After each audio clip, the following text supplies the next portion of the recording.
यार आपको पता है आपका माइंड हमेशा वही सबूत ढूंढने में लगा रहता है जो कंफर्म कर सकें कि जो आप सोच रहे हैं वो बात बिल्कुल सही है। अगर आप सोच रहे हैं कि मेरी लाइफ में कुछ भी अच्छा नहीं हो रहा, मैं जो भी कर रहा हूँ उसका रिजल्ट मुझे उस तरह से नहीं मिल रहा है जिस तरह से मिलना चाहिए, तो आपका माइंड भी आपकी लाइफ में होने वाले हर एक वाक्य में से सिर्फ वही चीज़ें पिक करके आपके सामने लाएगा जो आपकी इस बात को कंफर्म कर सकें।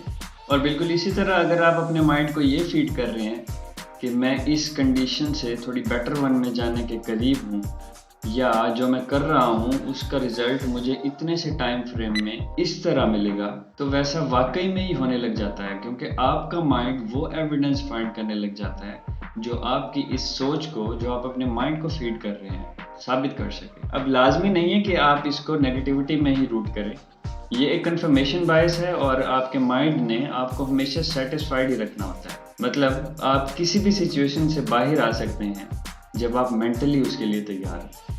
आपका माइंड तो सिर्फ अपना काम कर रहा होता है, वो उस रियलिटी के लिए प्रूफ ढूंढने में लगा रहता है जो आपने इधर क्रिएट की हुई है। So be intentional about the reality you are creating. अब इसी चीज़ को हम रेड कार थ्योरी से समझने की कोशिश करते हैं। शायद इसके बारे में आपने पहले कभी सुना हो, लेकिन अगर नहीं भी सुना तो कोई बात नहीं। अब मैं इमेजिन कर रहा हूँ कि आप अपने घर से अपने ऑफिस, स्कूल, कॉलेज या यूनिवर्सिटी ड्राइव करके आए हैं और मैं वहाँ सामने खड़ा आपसे एक सवाल पूछता हूँ, और वो सवाल ये है कि रास्ते में आपने कितनी रेड कार्ड्स देखी हैं, बताएं। 0? कंफर्म नहीं है। अब अगर मैं आपको घर से रवाना होने से पहले कॉल करके कहता कि भाई रास्ते में जितनी भी रेड कार्ड्स देखोगे ना, हर एक कार के बदले में आपको $100 दूंगा, तो क्या सिचुएशन वैसी रहती कि बदल जाती? अपॉर्चुनिटी भी आपके माइंड के लिए बिल्कुल इसी तरह है।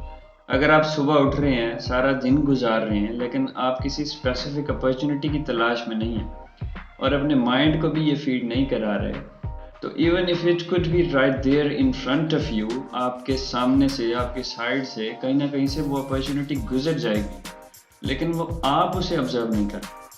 इसके बरक्स अगर आप अपने माइंड में ये लेके घूम रहे हैं कि आज मैंने किसी स्पेसिफिक अपॉर्चुनिटी या किसी खास चीज़ की तलाश करनी है, तो जैसे ही आप दुनिया में बाहर निकलेंगे तो आपकी नज़र उस खास चीज़, अपॉर्चुनिटी या उससे रिलेटेड किसी भी और चीज़ पर ज़रूर पड़ेगी, even if you are not actively looking for that, क्योंकि आपने अपने सबकॉन्शियस माइंड में वो चीज़ ऑलरेडी ही फीड की हुई है। ऐसा मज़ीद साइंस का मज़ेदार किस्म का कंटेंट देखने के लिए डॉक्टर विकीलॉजी को सब्सक्राइब कर लीजिए। अब हमारे माइंड में और कौन कौन सी पावर्स हैं और वो क्या क्या कर सकता है जो हमें हैरान करके रखते हैं, इस पर फिर कभी बात होगी। Until next time.